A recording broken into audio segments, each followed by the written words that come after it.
Hi guys, thanks for watching this Diagnostic World video. I really want to just talk to you about the radio connections in this Mini right now.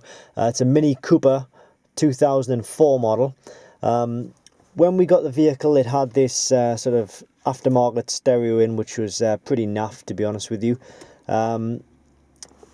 This particular stereo has this connection in the back, which doesn't automatically hook up with the standard connections in the Mini.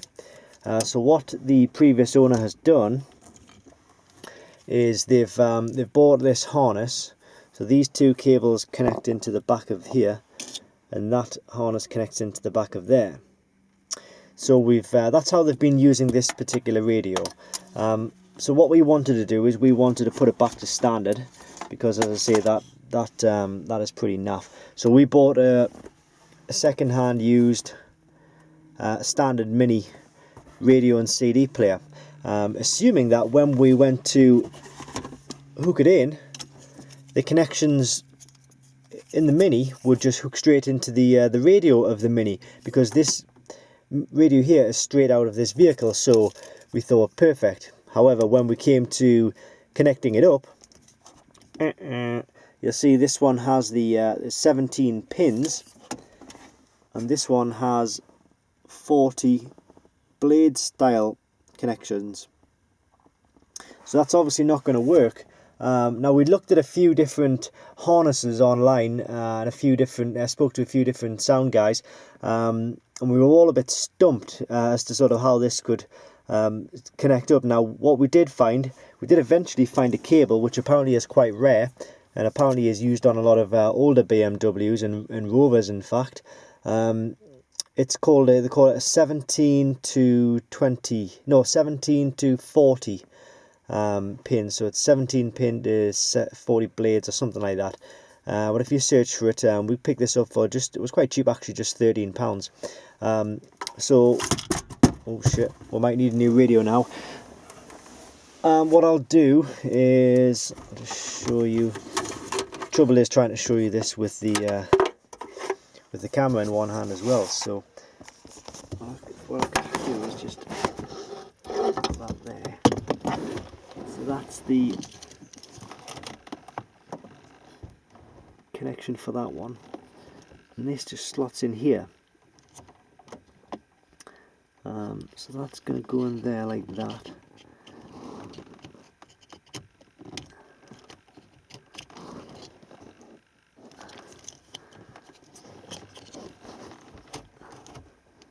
Right, hopefully you can see that now. Right, so where does this go? So that looks like it goes.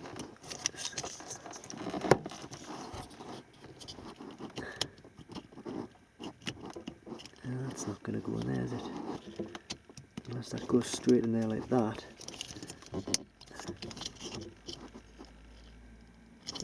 Like that. And then that closes up. There you are.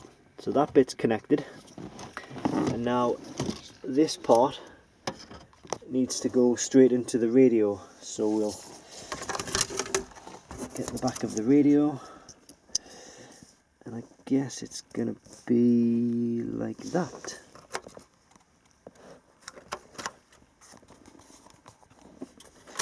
So we slot that in and then close up this kind of plate. There we are. That's closed up now. So that's all connected. And then if we put the on button, there we go, magic. So the aerial is not yet connected, which is why we're getting sort of a poor sound reception. Once we connect that up, it should be good to slot back into place. Really, as I say though, just wanted to show you this cable because I've never seen it before, and I've dealt with a lot of BMWs and Minis and whatnot. So hopefully, if you are having trouble finding the right connection for your system, maybe you're in the same circumstance as me, I hope this video will help you. If you do need any diagnostics, any reset tools for airbags, engines, ABS systems, transmission systems, you name it, just give us a shout. It's www.diagnostic-world.com, or you can click the link directly below this video. Thanks for watching.